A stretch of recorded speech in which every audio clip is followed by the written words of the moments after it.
All right, great. I think we're going to get started. So again, everybody, thank you so much for joining us today for the Audubon Great Lakes webinar on backyard bird basics.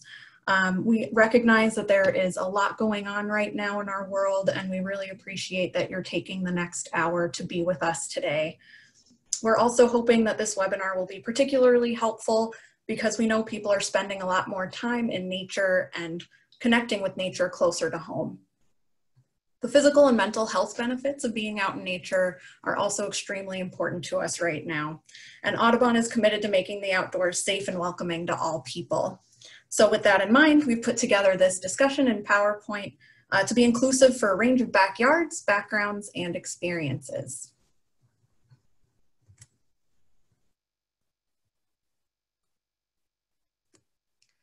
So my name is Erin Rowan, and I am the Conservation Associate at Audubon Great Lakes. I'm going to be your facilitator today with the help of Isabella Grobelna, our Chapter Network Associate, Leanne Miller at Grange Insurance Audubon Center, and Kristen Murphy, our Government Affairs Associate. So a few housekeeping items to keep in mind before we get the ball rolling. For those of you who are participating in Zoom, this presentation is being recorded. So all participants are going to be muted for the duration of the webinar. And like I mentioned, if you want to participate and submit comments or questions, feel free to do so in that participant and chat box section of the Zoom page. You can test the chat box function right now by introducing yourself in the chat. Let us know what your name is and where you're from.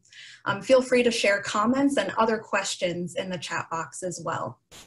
And if you want to close the chat box after introducing yourself, simply click on the chat icon again and the chat box should disappear.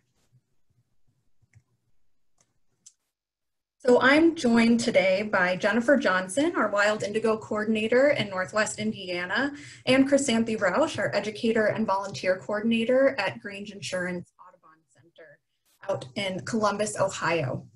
We'll be chatting with you today about all things backyard bird basics as outlined in this agenda. And we will be taking questions at the end of the program during the Q&A. This webinar is organized by Audubon Great Lakes, which is a regional office of National Audubon Society based out of Chicago. And we have a service area of 5 states, over 200,000 active members, 56 chapters, and 4 nature centers and sanctuaries.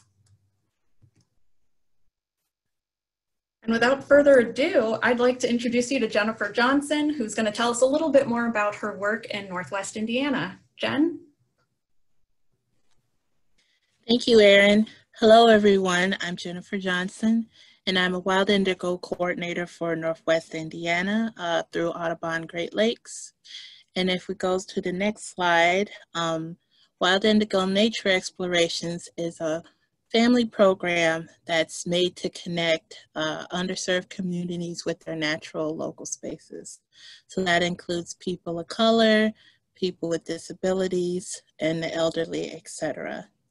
And the program operates in Illinois in both Cook and Lake County, Northwest Indiana, where I'm located, and Detroit, Michigan, and Milwaukee, Wisconsin.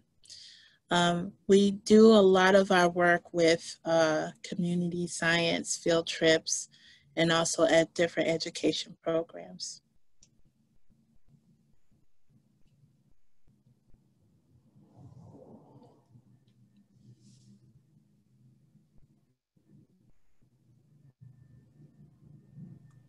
Great, Jen, thanks so much. And I also wanted to introduce Chrissy, who's going to tell you a little bit more about her work at Grange Insurance Audubon.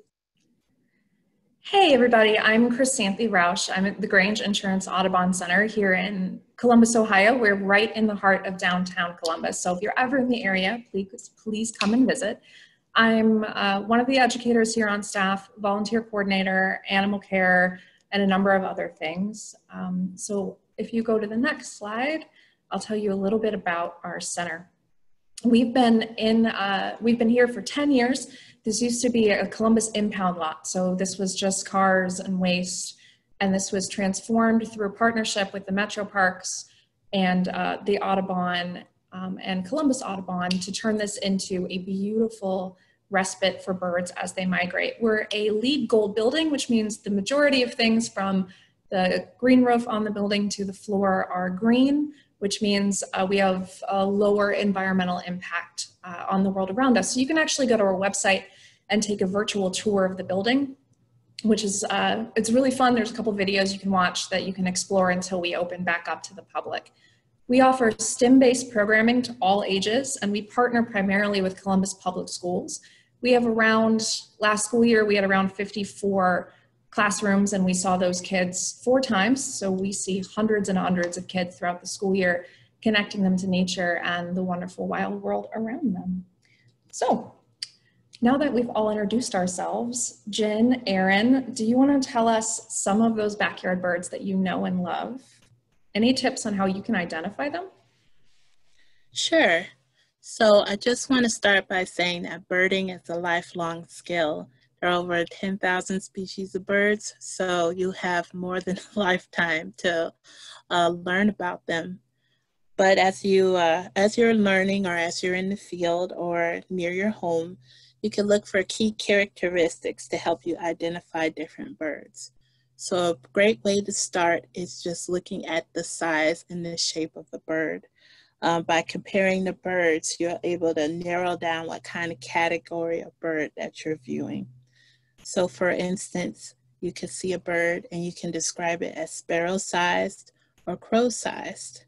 Sparrows are smaller than crows, so that's how a good way to compare what kind of bird you're looking at. And as we go to the next slide, we can look at some of the bird's anatomy.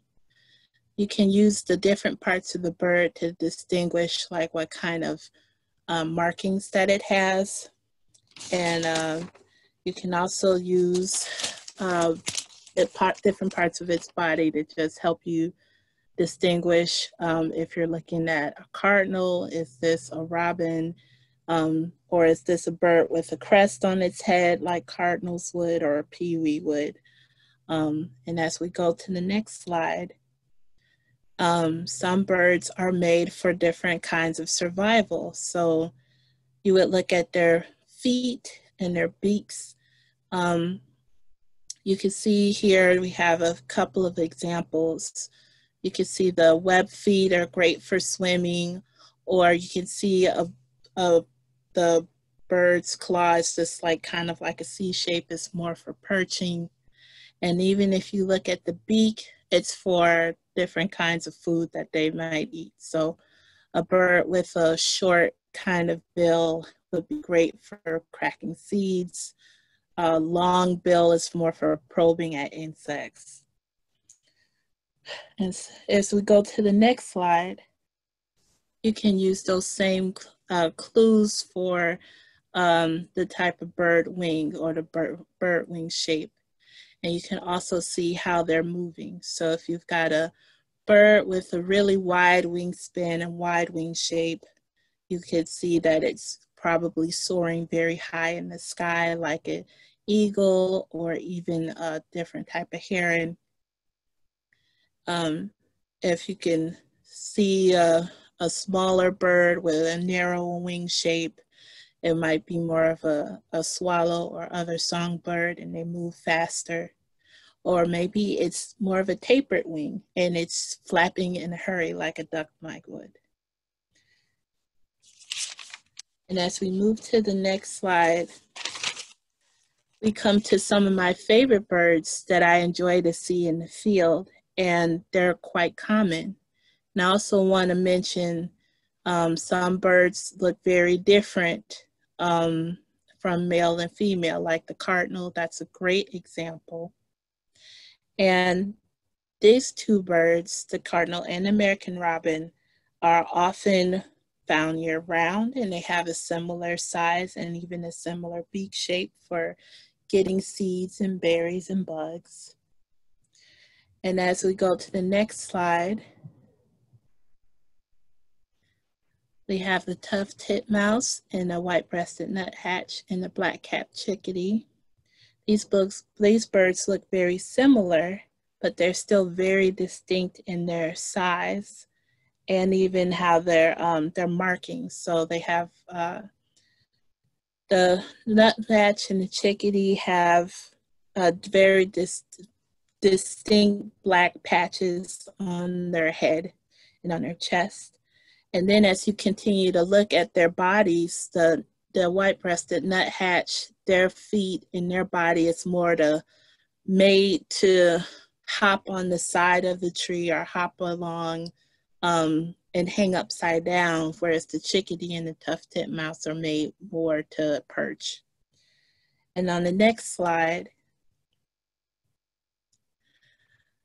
we have our house sparrow, American goldfinch, and the house finch. Now the beak shape for the finches is similar, and their body size is the same for all three birds. And the house sparrow is non-native, and they aren't related to other sparrows in North America. They're much bigger and they're much more aggressive. And the goldfinch and the house finch, they have similar needs and they have a similar range across the country. And our final slide for some of and these are the female house finch and house sparrow. You can see they're a little more duller in color. They're not as bright and they're not as flashy as the males, and that's because it helps the females have camouflage and they can hide better from predators. And as we go to the next slide,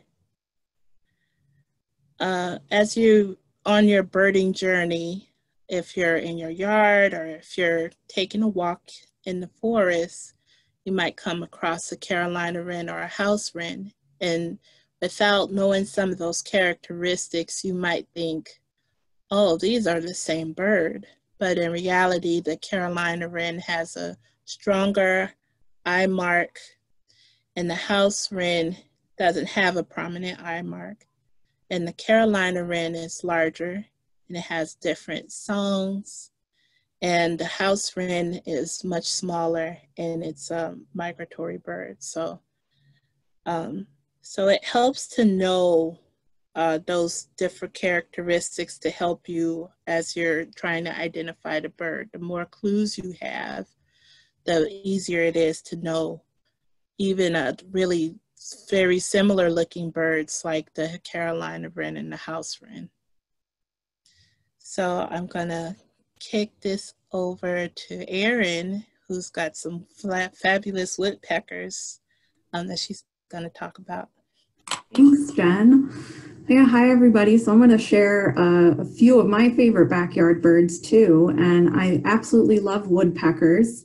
On the left here, let's see if the actual names are going to pop up for us. We have a hairy woodpecker and a downy woodpecker, and these are two relatively common feeder visitors as well. If you have any suet feeders out, which is what's pictured here with the hairy woodpecker.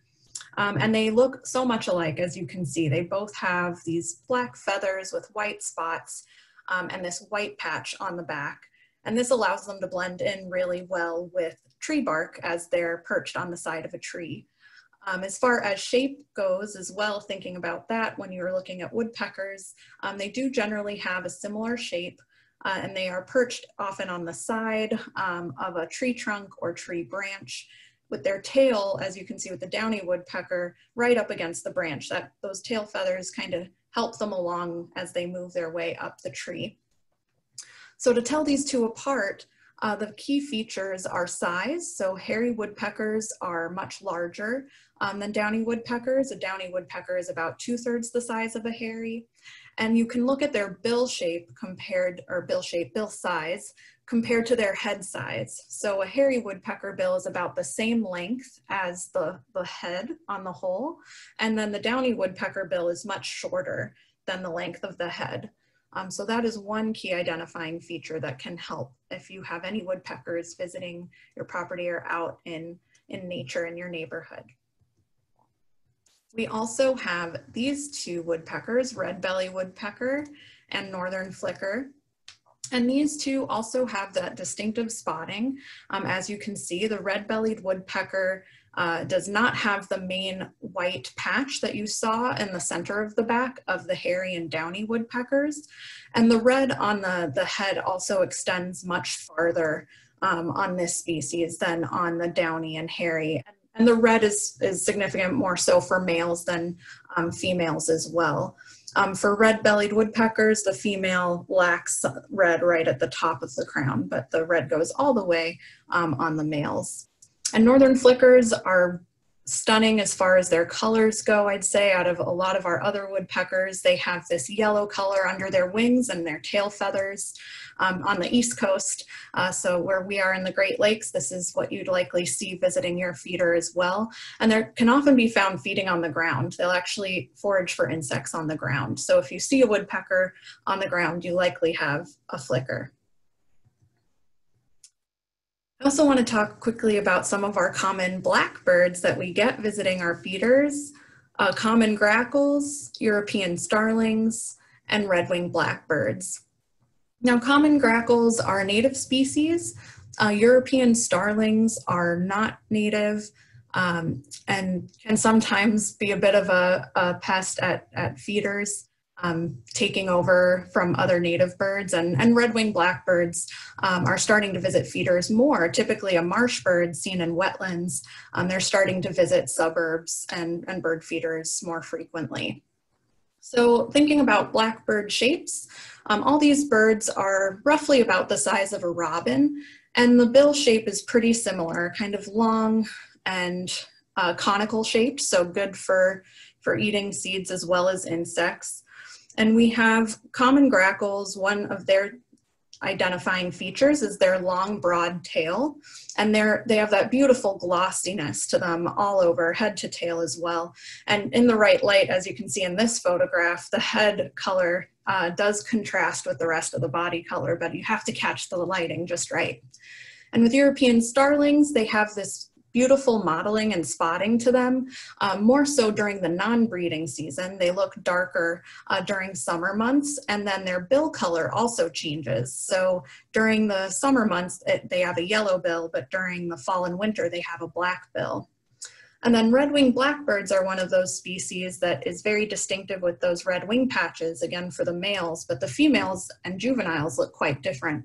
So a female has a more streaked breast, and she has that bit of an eye stripe over the eye there, and they have varying degrees of reddish or orange that can form on the face and chin and shoulder patches as well. And then I wanted to share some of our favorite bluebirds that we can find as well at parks as well as backyards, and eastern bluebirds are one.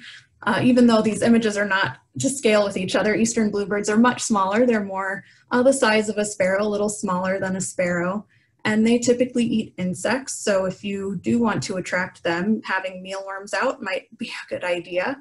They also utilize nest boxes. And then blue jays are huge fans of nuts and seeds, a little bit of everything. They will go for it. Peanuts are very popular with blue jays, as well as acorns. And they are also sometimes seen as the bully of the bird feeder, but they are native and are really gorgeous as well, and have that distinctive feature of the striping down their flight feathers and a crest on their head. So Chrissy, can you tell us a little bit about which of these birds like birdseed and what kind of food preferences and feeder preferences they might have? Yeah, thank you, Jen. Thank you, Erin, for talking about some of your favorite birds. One of the things we have to remember when we're looking for bird species to come to our feeder is that just like you, not every bird eats the same stuff. So you have a favorite bird, a favorite food, birds do too. And if you look here on the left of this slide, you'll see kind of an easy to recognize chart. And we're gonna make sure that you get a link to that so you can get that in your own time. But I'm gonna go through the different types of feed that you can find in the stores or especially bird stores, and how to put them out. So our first type of food that you can get for birds coming into your backyard is sunflower seeds. So this is what it is. It's sunflower seeds. Black oil sunflower seeds is the most common. And as you can read here, it attracts jays, woodpeckers, cardinals, grosbeak, finches, titmice, nuthatches, and grackles. This is kind of a food that everybody enjoys, everybody loves, and it's pretty affordable. It does get a little bit messy. It's probably some of the messier food, but that has its plus side. So the birds will kick this out of the feeder, and you might get some sunflowers growing at the bottom of the feeder, which is always lovely. The next food that we're going to look at is thistle. So thistle is really, really popular with finches and birds called common redpolls, which you probably won't see lots of at your feeder, but you will get those house finches and goldfinches that Jennifer was talking about. Thistle comes from a plant, it's a seed, and you can get it in feeders, we're gonna talk about that later, that are designed just for feeding thistle. The next food that you can access is peanuts. So as Erin was saying, peanuts are really popular with jays, but creepers like them, kinglets, mockingbirds, lots of birds like peanuts, and they're easy to just kind of chuck out into the lawn or use a ground feeder, which I'll talk about later. The important thing to remember with peanuts though, is that please don't feed them salted, sugared, or boiled peanuts. Just raw peanuts in the shell is perfect. We don't need to add any of those human additives. We're gonna go to another food source here, which is millet. Millet draws in some of your ground feeders like quail and doves. You might not see a lot of quail at your bird feeder. It's a big one for sparrows. So if you want to avoid getting house sparrows and English sparrows at your feeder, that invasive species that Jen was talking about, avoid bird seed bags that have millet. It's sometimes seen as a filler food. It's not great for them, but it does kind of bulk up that bag, so you're buying a bigger bag of it. Next, there's a lot of food options out there. Next is sassaflower seeds, which is like the expensive cousin to a sunflower seed. I personally have never bought it, but it's very particular for cardinals and grosbeaks. They really, really like this. So if you want to target those two birds in particular, maybe look into getting this, but this is a bit more of an investment on the money side. Next, we've got fresh fruit and nectar. So you can see here down at the bottom of this picture is this beautiful Baltimore Oriole, this male Baltimore Oriole, enjoying an orange. And in the summertime, you can put out different kinds of fruit. Some feeders actually have a spot where you can just cut the orange in half and stick that in there, and they'll go crazy for that. Tanagers, bluebirds, mockingbirds. And of course, for hummingbirds, you want to put in sugar water. It's very important to remember that you don't put any red food dye in your sugar water, that's just sugar and water. And we'll talk about that here in a little bit, but fruit is a fantastic source. Next is this food source called suet. Those woodpecker pictures that Erin was showing, they were sitting on suet. Suet is, I guess the delicate way to put it is it's just a block of cow fat with nuts and berries suspended inside of it. This is a great food to feed in the winter. It's a great food to feed in early spring when birds are looking for a fatty, rich, calorie-dense food source to take back to their chicks. But unless you get the suet that says no melt on the label, you're gonna have a bunch of dripping fat if you leave this out in the summer. So that's not great. But this is really popular for woodpeckers and wrens and nuthatches. I think we have one more, maybe two more sources of food. Cracked corn. Yeah, this is kind of your grandpa's food, right? You just have that image of your grandpa just chucking cracked corn outside. This is often seen as a filler in bird seed bags. So if you're going kind of the budget route, you're gonna get a lot of cracked corn in your bird seed bags, and that's not always desirable. It doesn't really give them a lot of benefit, but it is the more affordable option. So you know what feed to put out. Now we have to talk about feeders. Different feeders fit different feed. That would make sense, right? We're gonna talk about ground feeders. This is this first feeder on the left. It's really a box with a screen on some legs that keeps it elevated. This is great for nuts. This is great for mealworms. This is great for really just kind of any kind of seed. It's fairly messy, so you want to be careful with this. Birds will just sit in it and kind of scratch it out. And make sure you keep it elevated off the ground so it doesn't get moldy and doesn't get wet. The next feeder that you can purchase is for sunflowers in particular. So that's the second one here from the side. You'll put sunflowers in there, but we really want to make sure that you're hanging that 5 feet up or higher, and that you're either close to the window by about 3 feet or you're farther from the window, because you want to prevent bird strikes. Sunflower draws in a lot of birds, and we definitely want to avoid any situation where we're enticing birds to come to a building, but then they're hitting the window.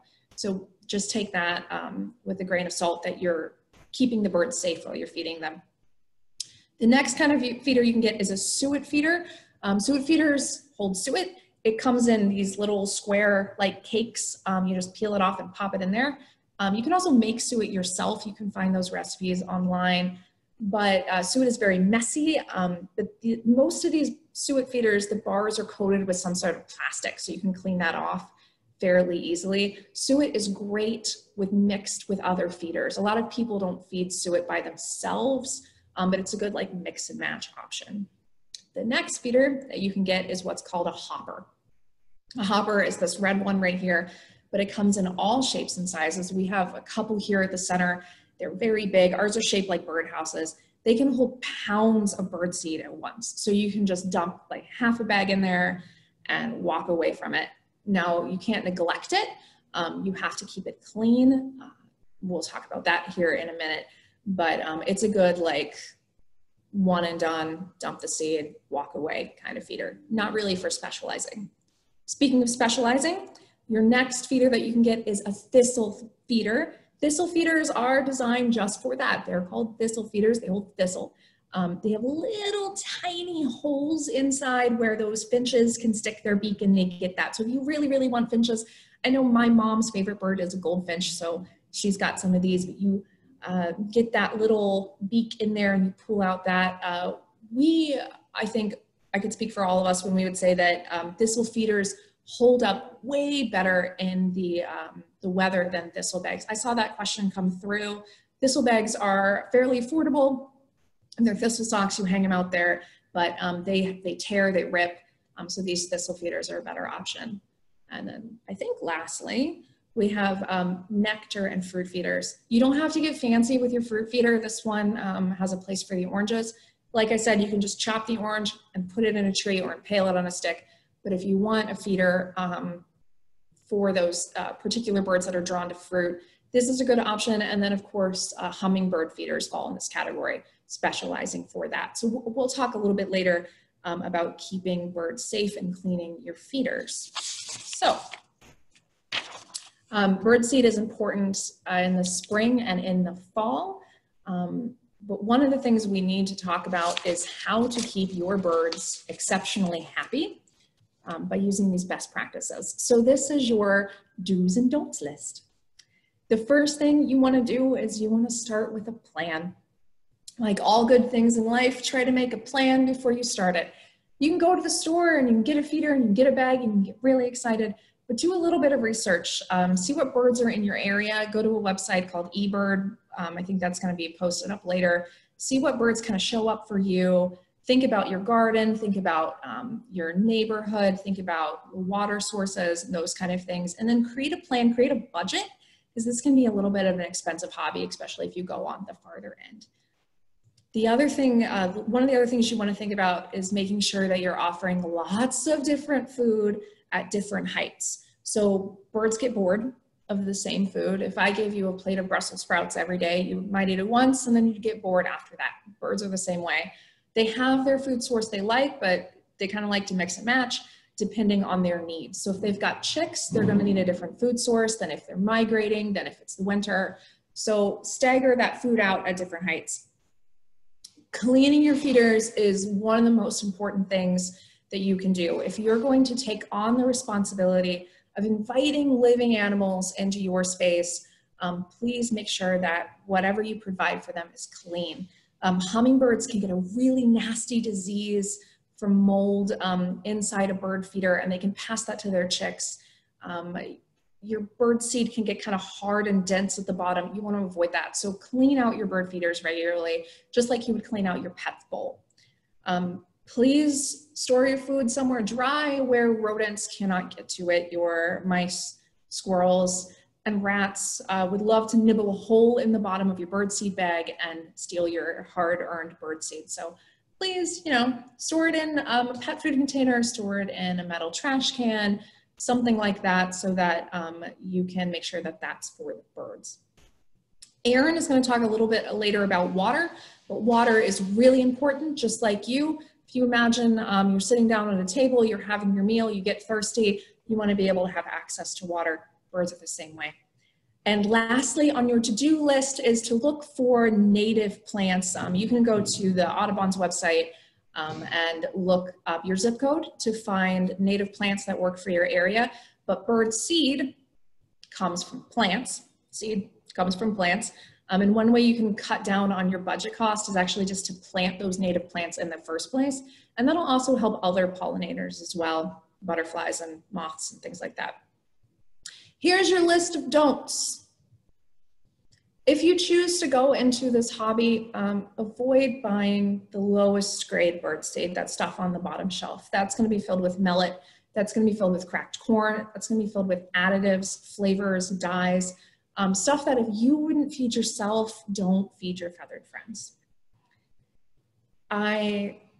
This is like a personal confession, but I would love it if birds would come up to me and hang out, and if like they'd tie ribbons in my hair, and I would love it if my birds in my neighborhood were my friends. But we do not want birds or other animals to become desensitized to human presence. 99% of all the people in the world are great. They'll take a picture of a bird, they want to hold it, they want to touch it. But there are people in the world who hurt animals. And the reason animals are afraid of us is because that fear protects them. So please don't go out of your way to try to desensitize birds to human presence. It could be the wrong person at the wrong time, and that bird could be in danger and that bird could get hurt. So cats, dogs, and other pets can be a danger for birds as well.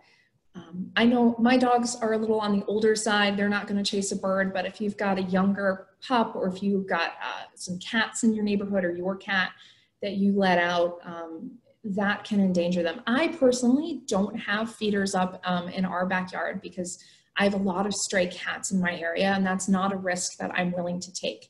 But if you choose to have bird feeders up and you let your cat outside, it might be a good time to rethink that policy.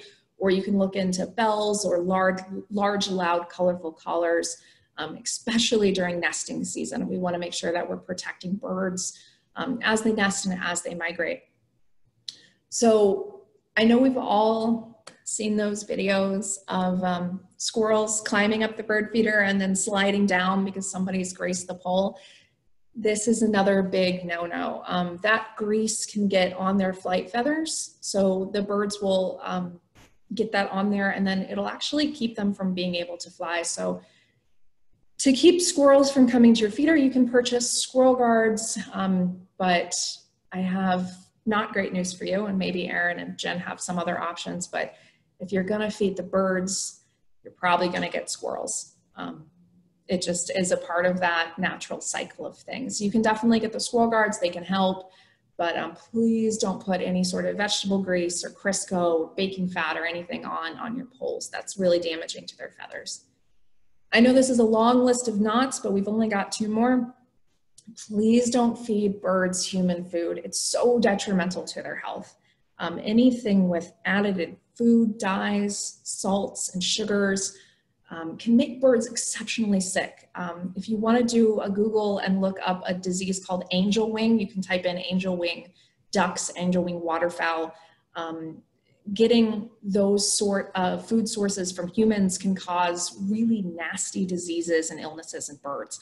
And they'll fill up on that stuff, and then they won't eat the appropriate food source. So if it's like if I came up to you and said, here's a bag of Skittles, eat the Skittles all day for the rest of your life, you might be happy and it might taste good, but you're not going to get those nutrients. Human food can cause all sorts of problems, especially if you throw it into the water to feed waterfowl. It can mold on top and cause other sorts of problems. And lastly, you want to think about your chemical use. I know that sometimes it's unavoidable. My husband and I, we are the guardians of a large, beautiful ash tree in our backyard. And we had to put some pesticide on that ash tree to prevent it from becoming worse, to have any more damage from ash borer. But if you can avoid applying pesticides to your space, if you can avoid putting herbicides down, please do that. We want to make sure that whatever you put in the ground does not impact the food chain. So if you spray a pesticide or an herbicide, it gets in the soil, a worm eats it, and it'll travel up the food chain and impact the health of not just birds, but the rest of us. So that's your to-dos and your don'ts list. But one of those really important things is water. And Erin is going to talk to you a little bit more about why water is important all year long.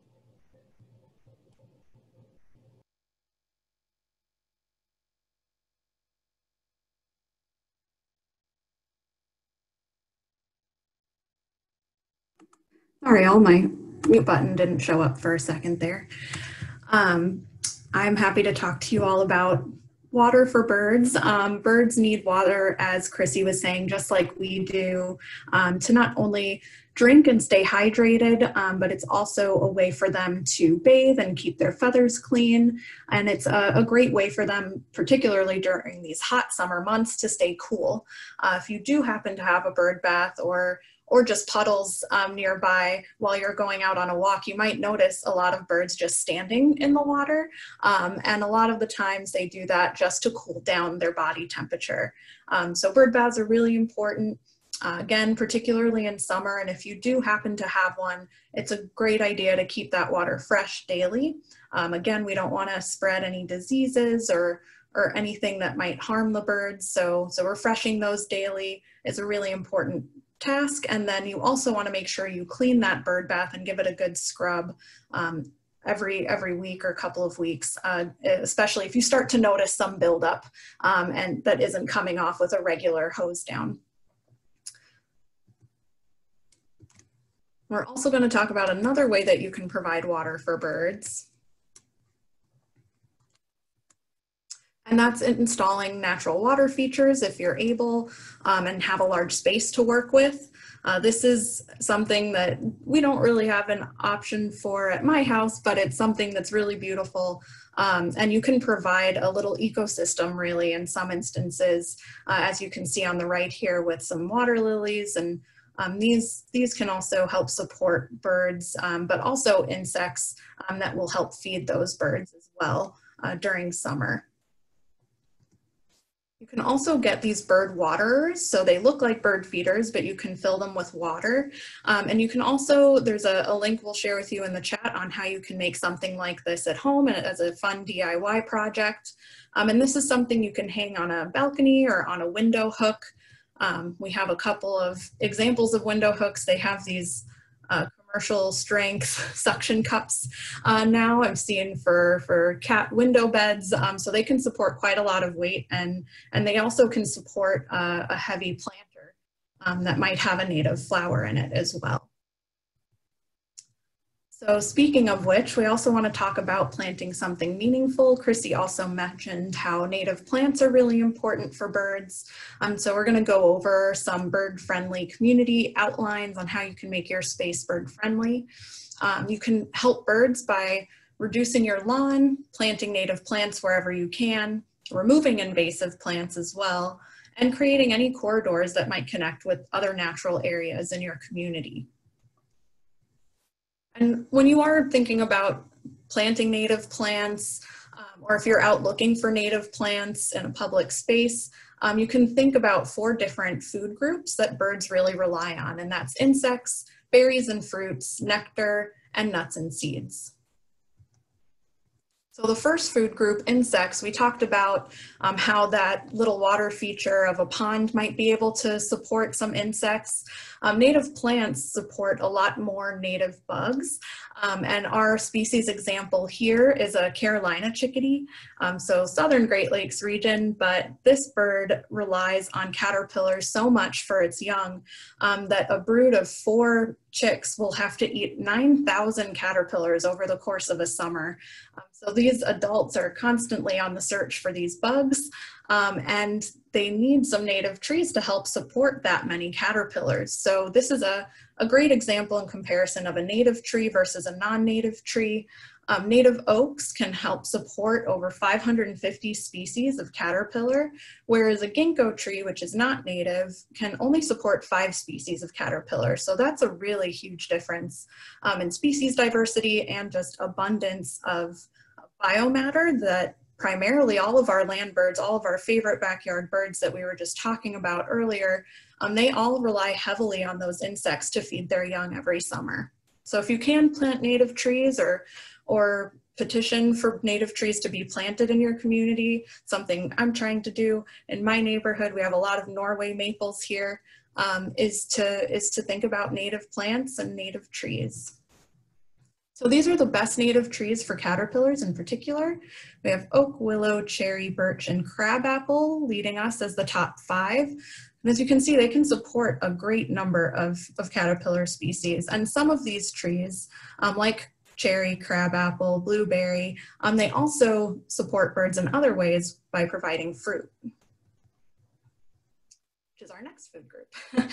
So fruits have a lot of energy. They're full of sugar and fat, and this is really great, particularly for songbirds like thrushes and tanagers during migration. So a lot of these fruits can also persist throughout the summer, but into fall and winter.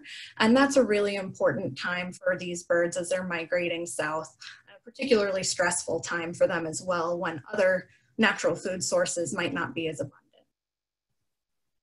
And this is a type of service berry. This is one that I would say is a little easier to find. There are several species of service berry that are native, and a lot of birds really enjoy them, and they're a little easier to find at plant nurseries, I've found, than some of the other tree-like shrubs. So we also mentioned removing invasive species if you can. And again, this is something you could do on your own property, but you could also go to some of your public lands and participate in some stewardship days to help remove invasives in your community. And these are some of the most common ones that we combat out here in the Great Lakes region. We have some links and resources we'll share with you on how you can learn how to ID these plants and how you can map where invasive species are and help land managers that way as a community science project. So the next food group is nectar, and a lot of wildflowers provide nectar for the ruby-throated hummingbird, which is our species of hummingbird here in the Great Lakes. These are some beautiful flowers, many of which can also be planted in pots out on a balcony or hung from one of those window hooks. And then we're also going to chat quickly about nuts and seeds. We mentioned blue jays loving peanuts, but they also love some native nuts like acorns. So if you do happen to plant oak trees, you might get some more blue jays in your neighborhood. Lots of wildflowers also produce a lot of seeds during the end of summer and fall. So again, these are, if you leave the dead heads as well behind, these can provide seeds for birds all the way into the winter. And it's a great source of food for goldfinches, house finches, and other migrating sparrows. So we also wanted to mention habitat layers when you're thinking about planting native plants. As Chrissy mentioned with birdseed, you want to have birdseed provided at different heights and have a variety of birdseed. So you want to think similarly if you're planting native plants, you want to have native plants at different heights that provide different food sources out of those 4 main food groups. These plants are also going to provide shelter and nesting sites for a lot of these native birds. This is a wood thrush. And if you don't have large spaces to work with to plant large trees, you can build a brush pile. This is a great way to also help encourage some smaller birds like the Carolina wren and the white-throated sparrow here to visit your property as well as potentially nest. And thinking about this, you're basically building like a fire with the smaller twigs and branches on the inside and the larger branches on the outside. And you just want to make sure there's enough space for smaller birds to move through the brush pile, but not enough space that a predator might be able to follow in after them. Leaf litter is also something that could collect around a brush pile, but also be left elsewhere in your yard. And it's a great way for, again, thrushes and other birds that eat insects off the ground to find a source of food into the fall during migration. A lot of caterpillars will go dormant in leaf litter and other insects as well. And these birds can find that food source there. You can create little leaf litter piles as well throughout your property if you don't want them all over the place. We also encourage folks to retain snags or dead trees whenever possible. We have a lot of birds that nest in cavities in trees, like these tree swallows, as well as different woodpecker species. Black-capped chickadees also nest in cavities, as well as several others. And if, again, you don't have a large space with a tree or that it's not safe to maintain a snag, you could look into installing some nest boxes. There is a great source that will provide a link for that has free plans for different bird species, as well as installation recommendations on how to install them on your property, where to install them, and that's through Cornell Lab.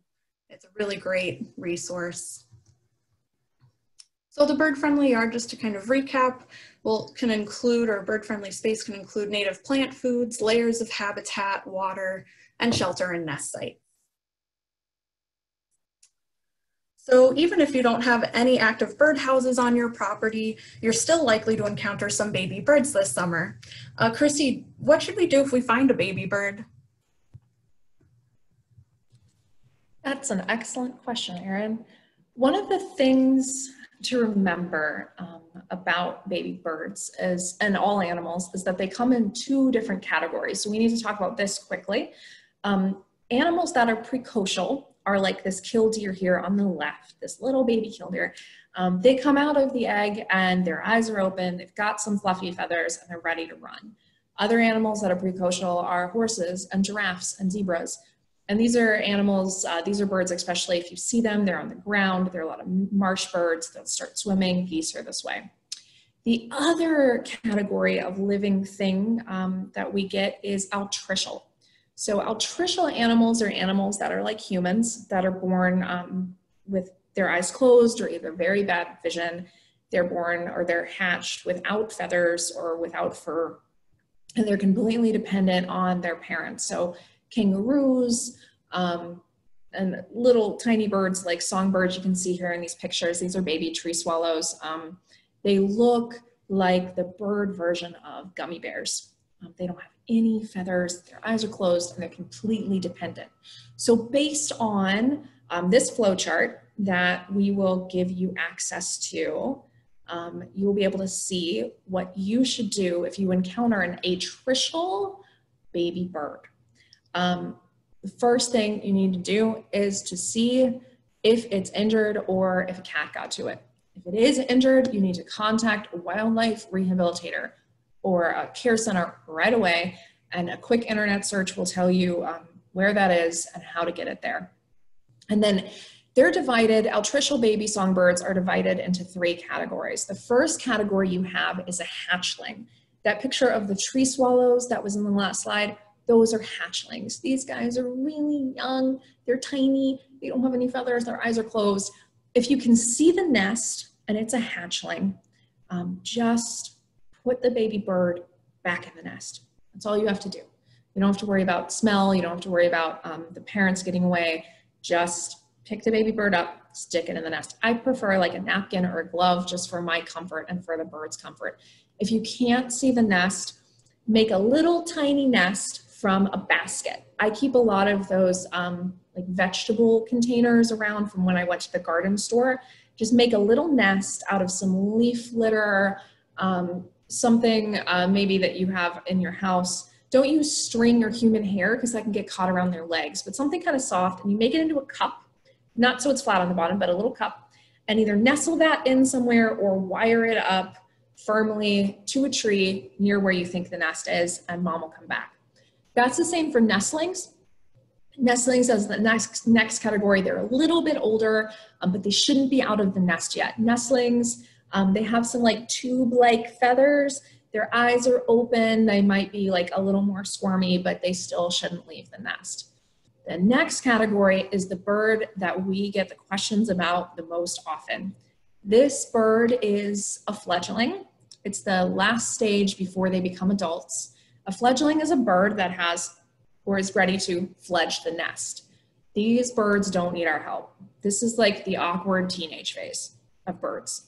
They're trying out things. Their parents either physically kicked them out of the nest or they jumped, and they're just learning how to get along. You'll see them on the ground.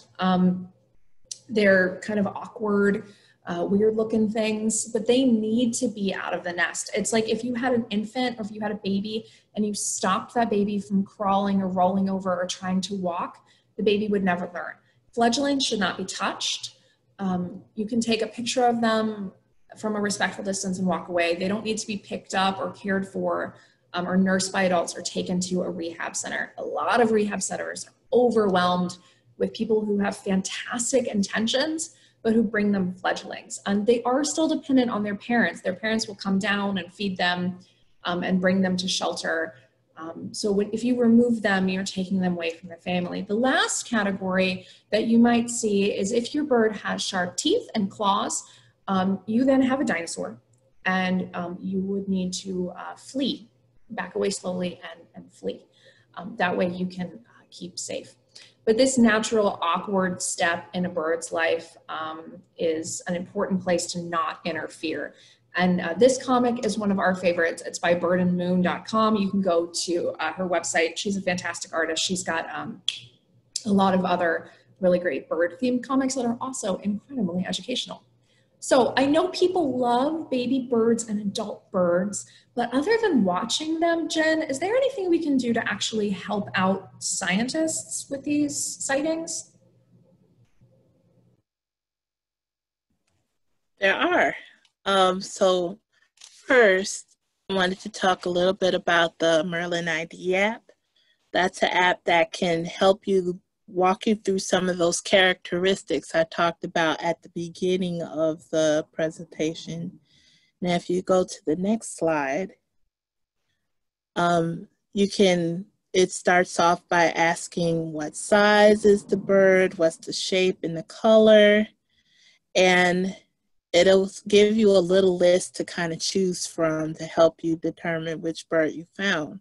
You can also use a photo. So if you're really good and you got a really good shot of a bird that you found while you were birding, or you were just out doing groceries and you got a picture of a bird, you can use that photo to help you ID the bird in the Merlin app. On the next slide is the Audubon website. Has fantastic bird ID resources to help you as you're learning about different birds, and also how birds are being impacted daily throughout the world. And as we go to the next slide, we're gonna swing back to Cornell. Cornell also makes the Merlin app, and they have a fantastic bird academy. They have classes that you could take to help you with your birding skills. Some of them are free, some that you pay for, but you're getting fantastic information from a reputable college, and you're also adding to your own bird knowledge. And as you go to the next slide, as you're adding to your bird knowledge, you can participate in a larger community of birders through the eBird app on your cell phone or mobile device. All you have to do is you download the app, you put in a date and a time, and then if you know what bird that you found, maybe you found a ring-billed gull or a regular seagull, as some might see very often. You just type it in the list and you put in how many, And when you finished birding, you would submit your list to eBird. And that list goes with a ton of other lists by other birders across the world. And organizations like Audubon, other nature organizations, and other scientists use that data to figure out different kind of initiatives or policies or practices that'll help the birds further. And another way you can engage with other birders is to look out for citizen science opportunities in your area.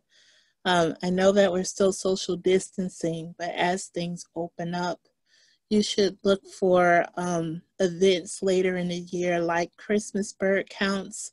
That is one of the biggest ways that Audubon gets our data about birds.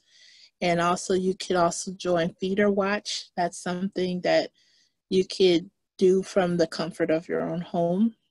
And also look for community engagement programs like Wild Indigo, or even talk to your local Audubon chapter. And you can make new friends and also figure out and enjoy different ways to help the birds through environmental stewardship, fundraising. There's so many different things that you can do that help the environment, and they help the birds, and they also help people in the long run. And I believe that is the end of the presentation. Yeah, thank you so much, Jen. So before we get started with our Q&A, I just wanted to invite you all to join us for our next webinar. You can sign up at one of the links in the chat box to receive updates on our upcoming events. You can also shoot us an email, either Wild Indigo or Audubon Great Lakes main email address there. You can follow us on Twitter, Facebook, and Instagram as well for more updates, or visit our websites. To stay in touch with everyone, yeah, definitely. Well, I know this is a lot of information as well. We'll make sure to get all these links to you and some of the resources we provided in the chat box in a follow-up email, which you'll receive in the next few days, along with a webinar feedback form. And with that, I'm going to pass things over to Isabella, who's going to facilitate our Q&A.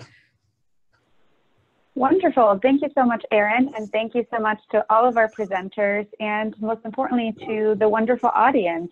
You all have been so active on chat and sent in so many questions.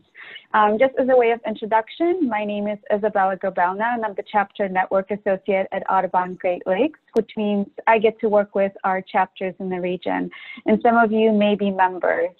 So to start off with our first question, how important is it to provide bird feeders for birds in addition to their natural diet? I'll pass it over to either of the presenters. Thanks, Isabella. So yeah, there are a lot of natural food sources for birds available. We encourage folks to put feeders out additionally during extremely stressful times for birds. So during spring and fall migration, when they might be low on energy, where food sources may not be seeding or flowering yet, and just during a time where if they do come down to rest and refuel, that they're able to find those resources. During winter as well, when things are particularly cold, it's very important to provide food sources at that time, because birds are using a lot of extra energy to keep their body temperatures up. Their metabolisms are really revving at a faster rate, and they need much more food than usual during those times. We received also a lot of questions about different bird food, and specifically some of the popular brands have things like natural flavorings or colorings and additives. Is it good to buy those, or do you recommend other options?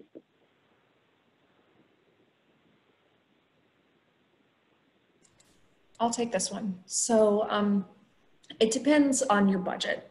Obviously, if you're really new into backyard birding and your budget is limited, try to get, if you can, the food source that has the least amount of artificial additives flavors and colors. I know we here actually just prefer to use the black oil sunflower seed because it is a straight single ingredient food. And that tends to be just less worrisome for us about providing things. But when you think about caring for animals, think about it in the same way you would provide food for your dog or for your cat or for yourself. If you read the label and you feel uncomfortable with this kind of dye or this kind of additive in your dog's food, think about that in the same way for you. Some of those flavorants attract in birds. One of the bird seed that I was looking at a while ago just had like cherry flavor as the last one. But just make sure it's not at the top of that list, and that it, you know, if it does have it, it's down at the bottom. Be conscious of your budget, but at the same time, care for them in the same way that you would care for your own body. You mentioned previously not to feed birds human food. There was a question about Orioles, and is it okay to feed them grape jelly? Could you clarify, is that a myth? No, people feed them jelly. It's that same kind of thing, right? If you're going to feed them jellies and jams, it's high in sucrose, it's high in sugar, which is, you know, it's fine. But if you're going to feed them that, like, maybe don't get them the bottom shelf that has like weird artificial flavors and colors on it. Like, get the pure jam. I know there are some very overzealous people who I admire but don't have time for, who actually boil that jam down themselves, just so they're confident about what's in it.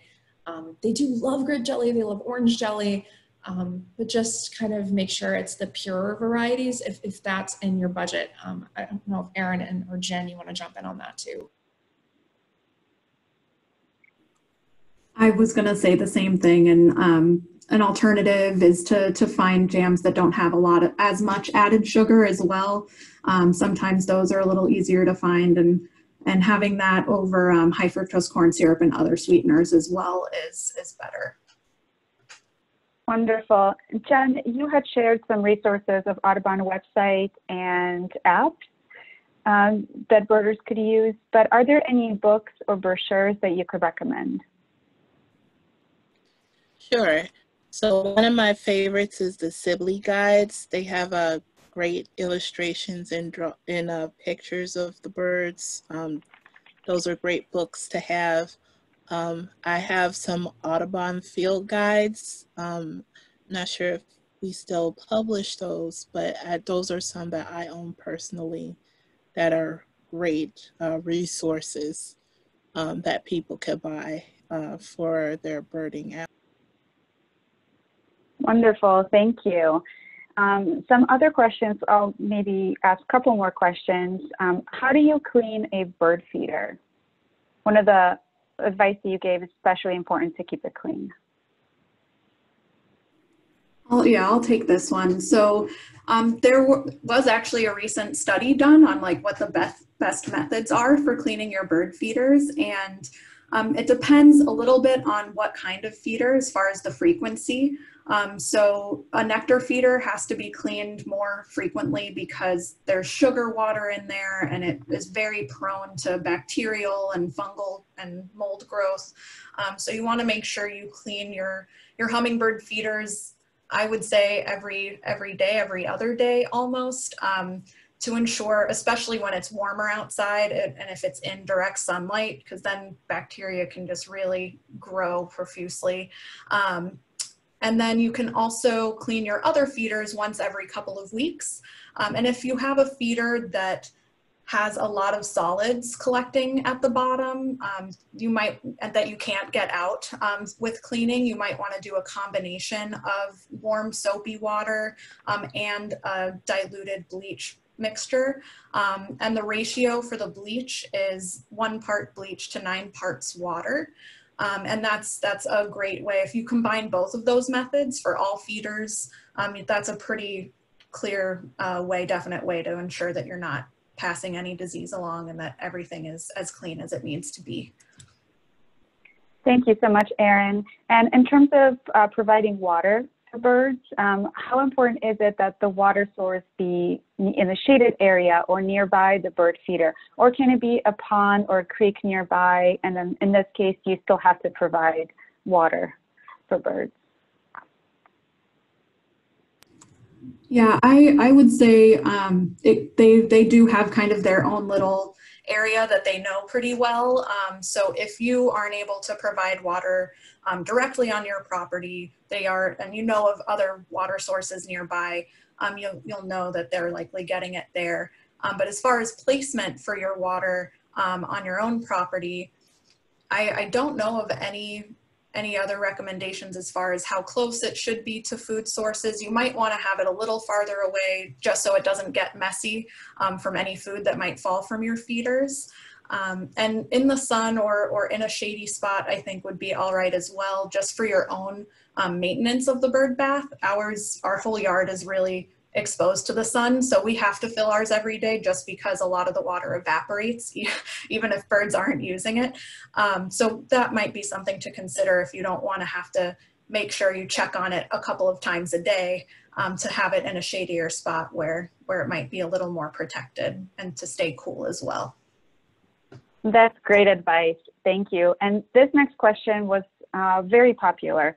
How do you make sure that you don't have squirrels, raccoons, rats, and other wildlife visiting your bird feeder and eating the bird food? Any advice? Chrissy, do you want to go first on this? I mean, I'm sure we might have the same answer, but I honestly, it's kind of a hazard of the thing. If you start up feeding birds, everything else that eats seeds is going to take it. Now you can try the squirrel feeders, you can try the corn cob. Some people put the squirrel feeders on the other side of their property. But I mean, squirrels are gonna do what squirrels are gonna do, especially when they're nesting and they have their little ones. They're gonna need that higher diet. And I know they can be pests and I know they can be annoying, but they're also looking out for their little ones. There are definitely different kinds of things you can buy. There's like a spicier suet. That's the thing I was thinking of. It's like a pepper suet. It doesn't bother birds, but squirrels don't like that heat from it. And some of the things I would just say take in stride. This also comes for nuisance birds as well, English sparrows and starlings. Cutting down on millet is a way you can reduce, but those at least would be kind of the side effects of taking that on. Erin and Jen, I don't know if you guys have other thoughts on that, but. Yeah, so here in Michigan, they had a baiting ban for deer hunting, but it also extended to potentially bird feeders because we'd have food that falls on the ground and it might attract deer, and this was all in an effort to reduce chronic wasting disease. So with that in mind and trying to keep deer off of people's property, they did put some recommendations together that might be useful. So trying to keep the area beneath your feeder clean. You can go out there and kind of rake away some of the fallen food under the feeder. Trying to have your feeders on a higher set of poles that are 6 feet or more off the ground, so pretty tall.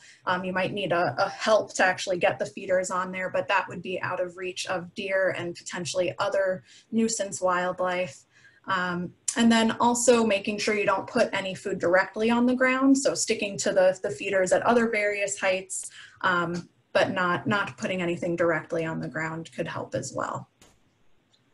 Great, good recommendations. Any suggestions for families starting a bird feeder or children who are really eager to get started?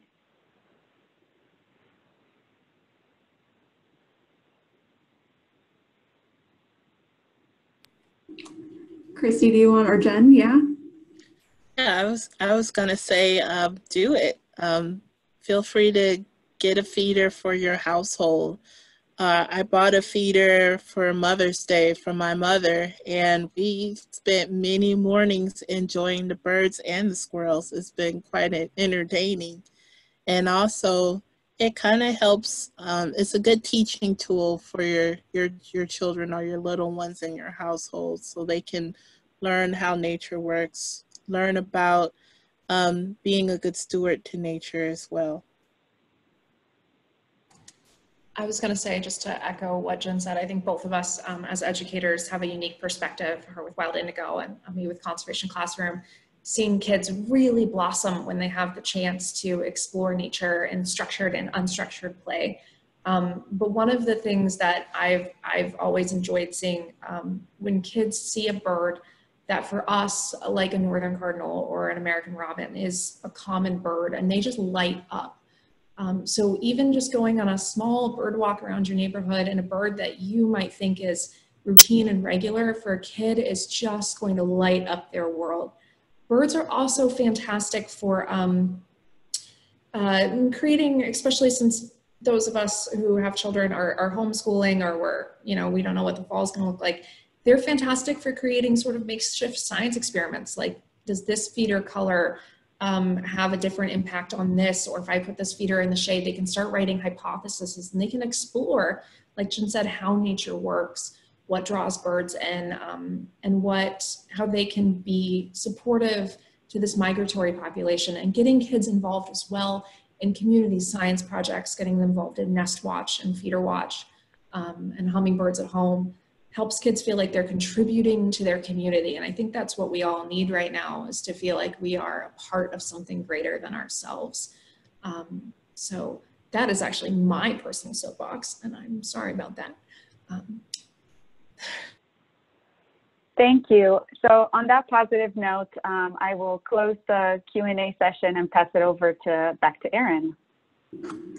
Thanks so much, Isabella, and thanks so much again, everyone, for joining us today. It was our pleasure to sit here and chat with you all about birds. And if you have any additional questions, feel free to reach out to us. Like I mentioned, we will be following up with an email in the coming week with a link to a webinar feedback form, as well as some of the resources that we shared with you today and talked about today. We hope you have a great rest of your week, everyone, and enjoy the beautiful weather.